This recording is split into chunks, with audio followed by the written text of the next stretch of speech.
Les footeux, bonsoir et bienvenue sur Radio Gatine pour la première de football79.fr, le mag. 2 heures de direct à débattre, à décortiquer l'actualité football dans les Deux-Sèvres avec des invités bien entendu. Autour de la table, avec moi pour animer la discussion, on retrouve mes deux compères, Laurel et Hardy, les inséparables, Hurlu et Berlu. Appelez-les comme vous voulez. D'abord Mathieu, toujours très à l'aise avec tout ce qui est chiffres ou statistiques, comment tu vas? Ouais, impeccable, bah ça va, j'ai préparé cette fois, donc tout va bien. Bon, quelque part, tu nous rassures. David, notre consultant du Sud. Salut Luc, en pleine forme pour moi, prêt pour une émission. Voilà, la première de l'année. La première. Dans l'aquarium, Olive, qui va gérer tout ce qui est technique, qui est toutes les interactions avec les réseaux sociaux. Comment tu vas, Olive? Ça va, merci. Bon, je vous le disais, des invités de choix pour cette première du MAG. Un plateau de rêve. On accueille ce soir, juste à côté de moi, j'ai Ludo Guerino, entraîneur de l'OL Niort Saint-Liguers. Salut Ludo, comment ça va? Salut Luc, bah écoute, ça va, très bien. Merci d'être venu. Ah, juste à côté de lui, on a Lionel Goubeau. Bonsoir Luc. Entraîneur d'Histoire Foot. Ça va très bien aussi. Merci d'être venu. Merci. Denis L'Huillier, Choret. Bonsoir Luc. Ça va? Oui, très bien. Bon, mieux que moi, je suis un peu stressé pour cette première. Un incontournable du département, Xavier Benoît. Comment ça va? Bonsoir, ça va. FC Bressuire. Toujours, parler toujours. ce soir. Et le plateau est tout vêtu de jaune, là, il y a une préférence ou pas? Non, Le plateau est bleu, il y a juste mes deux compères qui sont habillés avec des maillots, quoi. Alors Mathieu, fidèle à lui-même, a mis un joli maillot nortais. Moi je respecte le département. Et notre ami David, en tant que fidèle supporter du PSG, a mis un maillot collector. Un vintage, ouais, c'est pour Mathieu, pour lui montrer que je supporte pas le PSG depuis le Qatar. Ah, je vous rappelle que cette émission est également retransmise en plus de Radio Gatine sur le site football79.fr en direct et en simultané. Allez, on passe au sommaire, un sommaire riche. On viendra bien entendu sur tout ce qui est Coupe de France, revenir un peu sur ce magnifique parcours, Xavier, de Coupe justement. On évoquera bien entendu le futur adversaire des Chamois. J'espère que tu es prêt, mon cher ami Mathieu. Je suis prêt. Hein? Et Ronaldo élu Ballon d'Or, tiens, faut... Ah voilà, première nouvelle, un premier commentaire rapidos sur ce Ballon d'Or. Est-ce que c'était une surprise, Lionel? Tiens, t'as le micro en face de toi. Malheureusement, j'ai l'impression que c'est pas une surprise parce qu'a priori la presse espagnole devait pas y aller et hier soir c'était branle-bas de combat et ils y étaient, la famille aussi, donc bon, c'est pas une surprise, même si moi je suis un peu déçu personnellement et je pense qu'on l'est tous parce qu'on aurait préféré que ce soit Franck Ribéry, un Français qui le méritait certainement aussi. Maintenant, il avait affaire à un phénomène du football qui marque 60-70 buts par saison, donc c'est vrai que c'est compliqué de résister à ce genre de joueur. Tout à fait. David, tu voulais compléter ça? Je vois pas ce que Ribéry pourra faire de mieux dans les années qui viennent pour le gagner. Il a tout gagné cette année, Ligue des Champions, il est champion du monde des clubs, champion d'Allemagne. Franchement, c'était l'année ou jamais pour moi. Je comprends pas trop la décision. Bon, moi, ce qui me chagrine là-dedans, c'est que bon, les règlements un peu sur ce Ballon d'Or changent en cours d'élection et c'est ce qui peut être un peu gênant. Est-ce qu'il y a un peu de favoritisme là-dedans? Du lobbying pro Ronaldo? Non, mais pro espagnol? il le mérite tout à fait, mais bon, qu'on repousse les échéances de 15 jours, je crois, à l'époque, qu'on change les règlements un petit peu parce que les titres ne comptent plus. Bon, c'est vrai que c'est un titre un peu plus personnel, mais je trouve ça un petit peu dommage parce que c'est vrai, comme tu le dis, il pourra pas faire mieux. Ribéry, il ne l'aura jamais, c'est pas possible. Il a tout gagné, donc voilà. Voilà, bon, en tout cas, félicitations à Ronaldo. David, tu voulais terminer? Non, on s'écarte du sujet, c'est tout, Luc. Oui, tout à fait. Ronaldo joue pas encore dans les Deux-Sèvres. Denis m'a parlé d'essayer de le recruter, mais il voulait pas venir, je crois. Ouais, tout à fait. Allez, on continue le sommaire. On reviendra bien entendu sur cette Ligue 2. On fera un petit bilan rapide. 2 derniers matchs de championnat contre Créteil avec cette Bastia. Bastia avec cette jolie victoire. Un petit tour à la mi-saison. On évoquera le mercato. Ensuite, on passera sur la CFA2 avec Choret et Thouars. Un petit retour sur la Coupe du Centre-Ouest et les coupes départementales, à savoir les Deux-Sèvres et Saboro, avec pas mal de surprises, pas mal de désillusions en Centre-Ouest aussi pour nos clubs de Sévriens. Et on évoquera ensuite les championnats de ligue avec la DHR et la DH. Voilà, messieurs, c'est parti. Écoutez, j'ai envie de revenir sur cette Coupe de France. Je ne vais pas vous poser une question, je vais juste dire, messieurs, la Coupe de France vous fait-elle rêver? Parce que je tiens à vous faire partager mon mécontentement. Madame Marion Hédalo, journaliste consultante sur Europe 1, chroniqueuse sur le plus du Nouvel Obs, planetepsg.com et Non-Stop People, il n'y a rien contre toi David, a encore fait parler d'elle à l'occasion du dernier tour de coupe. Je cite par exemple un tweet du 6 janvier de Marion Edalo. C'est bien gentil la Suze et la Coupe de France, mais le vrai foot est de retour ce week-end. Ou alors ce week-end retour de la Ligue 1, il était temps parce que la Coupe de France et la Suze c'est bien gentil, mais moi j'aime le foot. Entre autres, elle nous avait dit également les postiers, les artisans bedonnants en parlant des joueurs qui évoluent le dimanche après-midi. Elle dit également, je n'aime pas les Coupes de France, allez-y les plécous, vous pouvez m'insulter. On cherche pas à l'insulter, mais Mathieu, je te sens énervé quand tu lis ce genre de choses. Ouais, légèrement, ouais, surtout quand on a uniquement des arguments comme ça. On parle a priori des stades vides de la Coupe de France. Ouais, donc les stades vides de la Coupe de France, c'était a priori OM Reims, 8000 personnes pour une affiche entre clubs de Ligue 1. La fameuse Ligue 1, a priori, qu'elle attend avec impatience. Alors par contre, il faudra qu'elle nous dise si la Ligue 1 qu'elle attend avec impatience, c'est aussi les Sochaux-Guingamp et les Valenciennes-Reims par exemple, ou c'est uniquement le championnat entre le PSG et Monaco. Ça là-dessus, je pense que j'ai mon petit avis. Autre stade vide, c'était Brest-PSG par exemple, 8000 personnes avec des places à partir de 40 €, aucune remise pour les abonnés. Et un discours particulier du président juste avant le match aussi. Ouais, avec un discours aussi du président qui a justifié le prix des places par le fait que les supporters préféraient dépenser dans le bar à côté du stade Francis Leblay plutôt que pour voir leur belle équipe jouer face au PSG. Donc bon, ça c'est assez étonnant. Par contre, un stade qui a fait le plein, c'est au Mans pour la Suze Lyon, donc les fameux postiers bedonnants, autres artisans, etc. Ouais. Je vais rebondir là-dessus, je vais voir les deux personnes qui ont joué des 32e. Je vais commencer par toi, Denis. Quand tu entends ce genre de choses, je rappelle que tu as fait un 32e l'année dernière contre Lorient en début d'année. Comment tu le prends, ce genre de commentaires? Honnêtement, ça me touche forcément. Parce que moi, je l'ai pas, justement, à travers le 32e de finale qu'on a vécu la saison dernière, j'ai vu un stade plein, j'ai vu une ambiance, j'ai vu un bon match entre une équipe professionnelle et une équipe amateur. Il y avait tous les ingrédients, la preuve, Christian Courcuff a reconnu à la fin que c'était un vrai spectacle, un vrai moment de bonheur, un vrai moment de foot. Donc ça me gêne un petit peu, mais bon, voilà, chacun est libre de penser ce qu'il veut. C'est pas le genre de propos qui je m'arrête pas. Voilà, je reste un petit peu indifférent. Faut pas lui donner d'importance, à mon avis. Voilà. Non, tout à fait. Moi, ça m'a choqué, ça m'a fait du mal. Quand on aime le foot passionnément, comme nous tous autour de cette table, ça m'a fait mal. Et pour la première, je voulais quand même éviter que ça passe trop inaperçu. Xavier, toi qui en as joué un la semaine dernière, comment tu prends ces commentaires? Oui, je suis un peu comme Denis. Je pense qu'il ne faut pas s'arrêter. Ça reste des commentaires isolés. Donc je pense que la plupart, on l'a vu sur notre dernier parcours en coupe, on déplace beaucoup de monde, il y avait 8000 spectateurs. Contre Lorient aussi, Choré a fait pratiquement autant de personnes. Donc ça prouve que voilà, il y a du monde qui se déplace, et encore plus quand c'est des clubs amateurs, parce qu'on s'identifie plus aux clubs amateurs qu'aux clubs professionnels.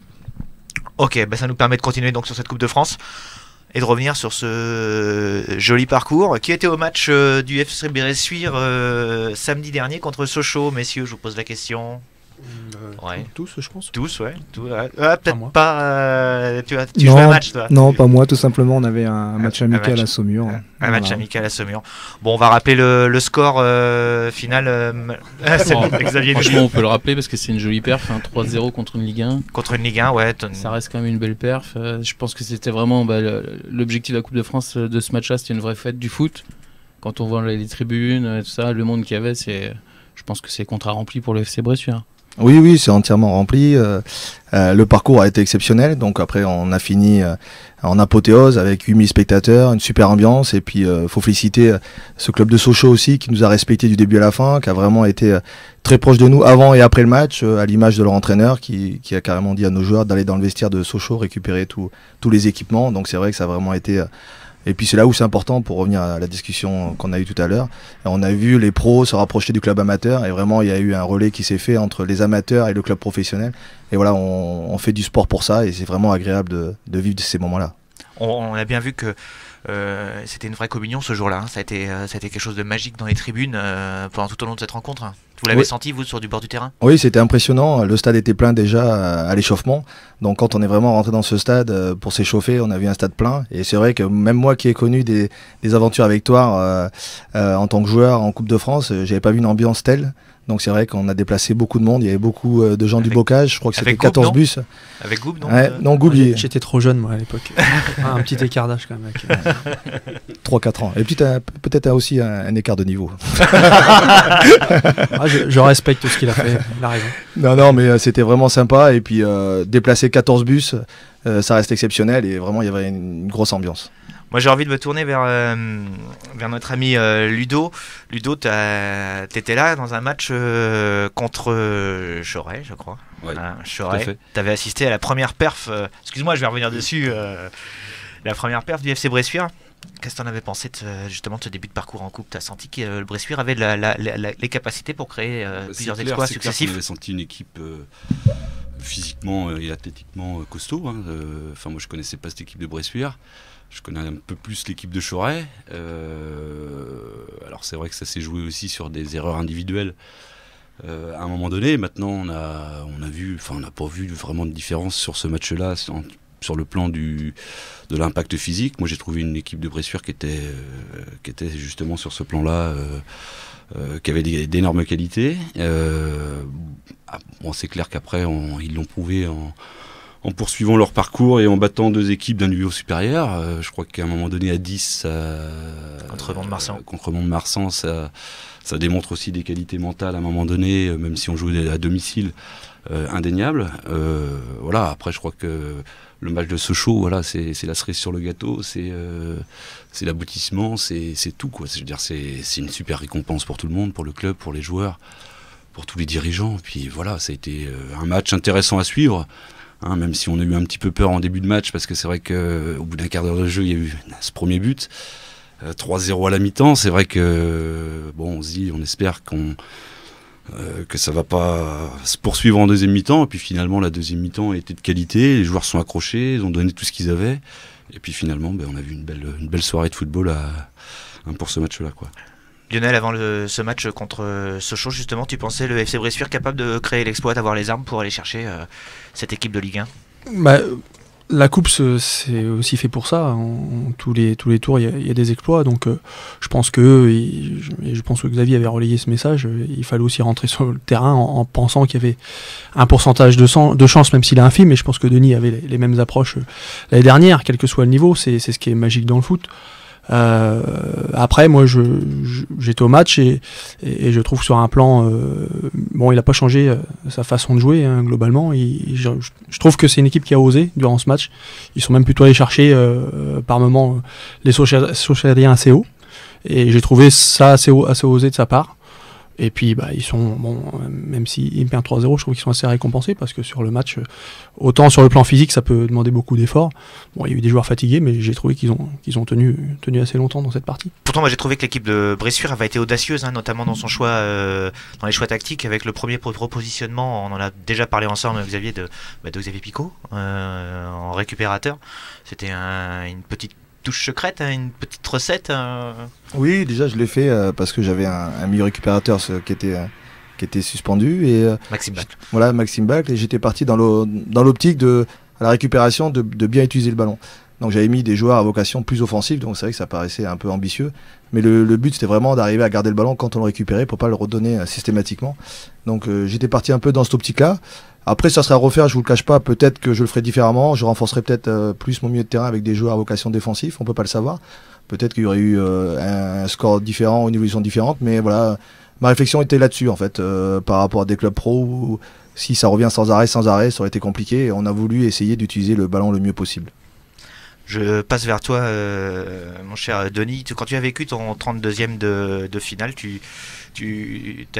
ça remontait à un an, tu avais essayé de t'imprégner, de trouver des solutions particulières, d'une recette miracle aussi, un placement, Pas forcément une recette miracle, mais l'objectif était de retarder l'échéance ou de rester à 0-0 le plus longtemps possible. Donc on avait modifié un petit peu notre schéma. C'était Lorient à l'époque. Et Lorient sortait d'une victoire au Vélodrome, sortait d'une victoire à Geoffroy Guichard, donc on les a pris au moment où ils étaient en pleine forme. Donc, en confiance, on avait modifié un petit peu le schéma en passant à 5 derrière, voilà, pour essayer de contrecarrer un petit peu leur 4-4-2. Renforcer, j'avais mis moi des joueurs à vocation un petit peu plus défensive, voilà, c'était le choix qui avait été pris à ce moment-là en fonction de l'adversaire. Et puis l'idée c'était de résister. Et puis on savait aussi qu'on avait du potentiel un petit peu sur le plan offensif avec des joueurs qui vont vite en contre. Donc voilà, on avait modifié ça, on s'était adapté un petit peu plus à l'adversaire. Ouais. Voilà. Tout Ça a simplement. très bien fonctionné puisqu'ils ont marqué assez rapidement. Et puis, comme disait Xavier tout à l'heure, j'ai senti une équipe de Lorient qui a vraiment fait son match aussi. Qui était vraiment venu, qui nous a respectés, qui a mis du rythme tout de suite, qui a joué son jeu et on a été vite en difficulté. Ouais. Une équipe en confiance, quoi. Oui. C'est quelque part la meilleure des récompenses qu'un club pro respecte son adversaire et joue le jeu à fond, quoi. Je pense que pour les joueurs, c'est le meilleur des respects qu'il peut y avoir. Tout à fait, oui.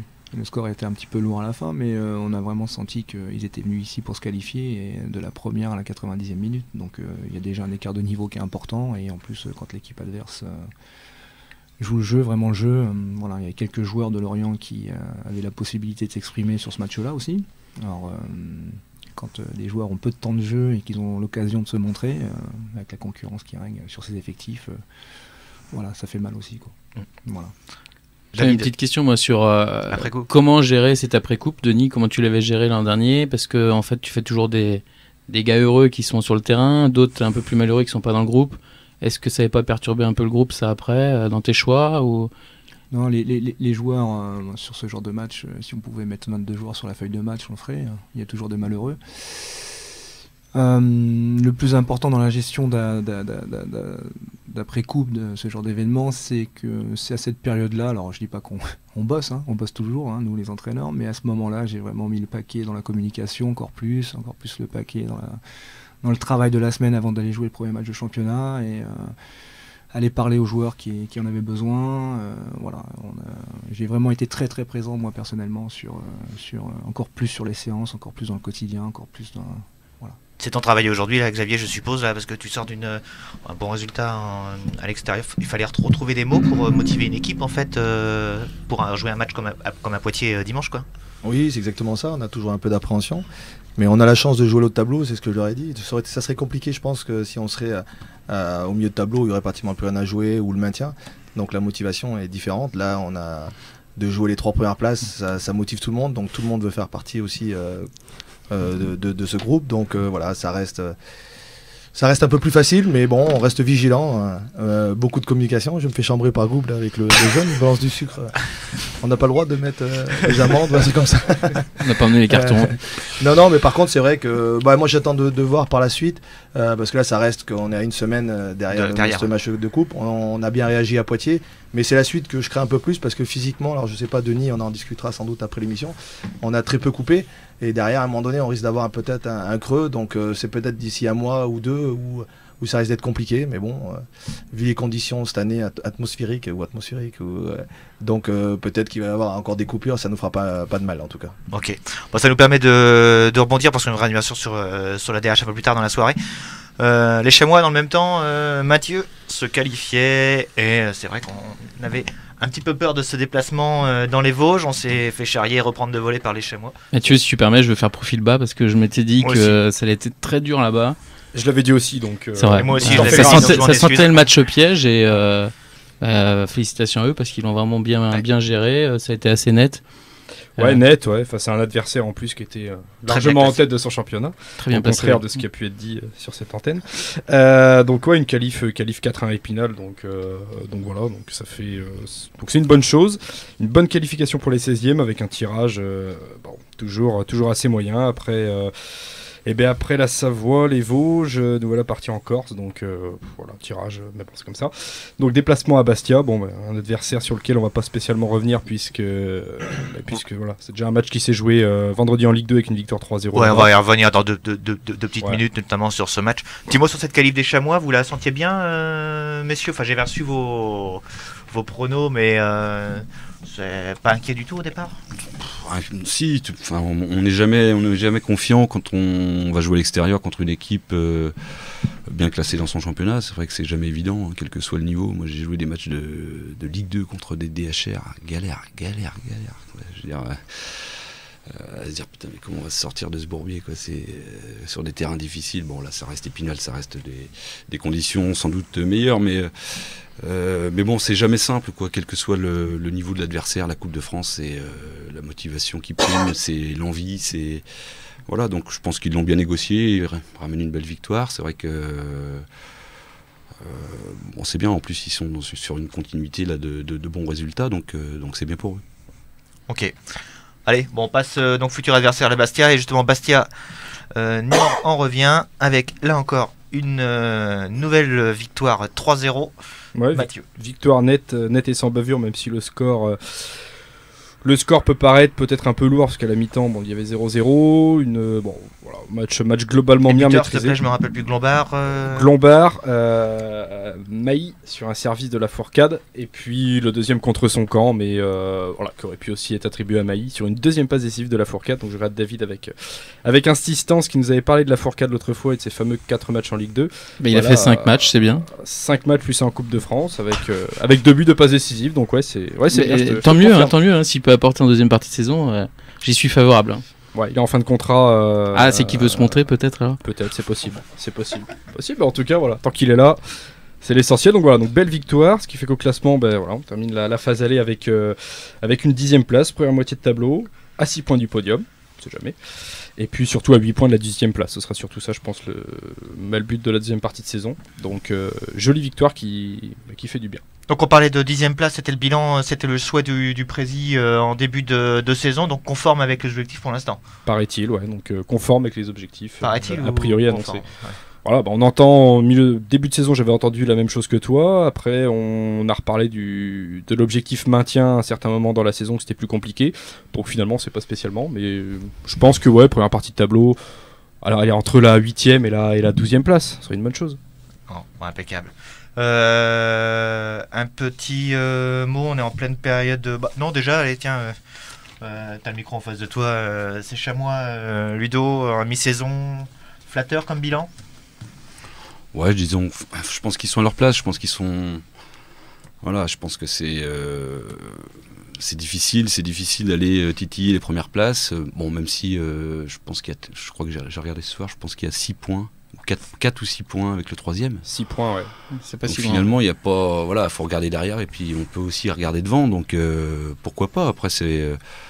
je pense que ce qu'ils ont peut-être pas su faire jusqu'à maintenant, c'est enchaîner des victoires sur plusieurs matchs consécutifs. Voilà, s'ils avaient la chance de pouvoir le faire, pourquoi pas se situer sur la 8e, 6e place. C'est possible, hein, c'est jouable.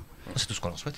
Ouais, on parle de 6 points et j'y reviendrai toujours, mais ces 6 points-là, c'est les fameux matchs où on menait 2-0 pour venir à 2-2. Voilà, donc... Tu tiens vraiment à ce qu'on aille sur ce sujet-là? C'est vrai non, on n'y reviendra pas, mais j'y tiens. C'est vrai qu'une 10e place avec les points laissés en route, c'est quand même vraiment pas mal pour une première partie de saison. Denis, un petit mot sur ces chams? Pardon, vos voisins? Ouais, non, mais moi je trouve qu'ils font un bon championnat pour le moment, vu le budget, vu l'environnement de ce club, les structures. Faut pas oublier d'où ils reviennent. Il y a 3 ou 4 ans, c'est comme un club qui était en CFA, qui est reparti avec des jeunes du club, et qu'aujourd'hui, moi c'est mon avis, hein, c'est personnel, mais je trouve qu'on est globalement trop sévère avec eux par rapport à l'historique des 4 dernières années. Donc les retrouver à cette place-là aujourd'hui, moi je trouve ça très bien. Voilà, j'ai pas l'occasion d'aller les voir trop souvent, mais bon, je les suis encore. Donc la première chose qui me vient comme ça à l'esprit, c'est que je trouve qu'ils font une bonne saison pour le moment. Bon, nickel. Xavier, peut-être un petit mot sur ces chams justement, je te vois prendre la... Oui, je partage l'avis à Denis, c'est vrai qu'on est sévère. Je crois que ça doit être l'un des plus petits budgets de Ligue 2. Ils reviennent de très loin, ils ont tout reconstruit au niveau des jeunes. Et voilà, moi j'apprécie Pascal Gatien, son boulot. Donc il les a fait monter de CFA en national en Ligue 2, c'est leur 2e année en Ligue 2. Donc ils sont un peu dans la continuité et puis ils continuent à progresser. Et je pense qu'au fur et à mesure des années, ça reste vraiment très cohérent. Et voilà, moi je suis en tout cas de tout cœur avec eux. Et puis j'espère qu'ils vont continuer à progresser, que ce soit au niveau du classement et au niveau du jeu aussi. Ok. Lionel, ouais. Tu pour compléter sur cette page Oui, chamois. malheureusement, on a trop peu l'occasion d'aller les voir parce qu'on joue souvent en même temps et on suit ça, et notamment dans le nord de Sèvres, parce que notre département est aussi assez long par la presse. Mais c'est vrai que l'histoire récente des chamois a été quand même compliquée, et ce qu'ils réalisent est quand même, je pense, dans leur statut. Et voilà, s'ils sont un de tableau Ligue 2, alors que, comme le disait Denis, il y a 4 ans ils étaient encore en CFA, c'est du bon travail, et avec des gens qui ont un historique aussi dans ce club et qui font du bon travail à mon sens.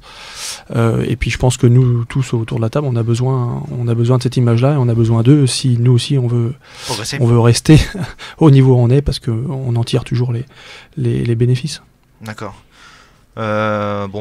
Plutôt bien, Mathieu, alors.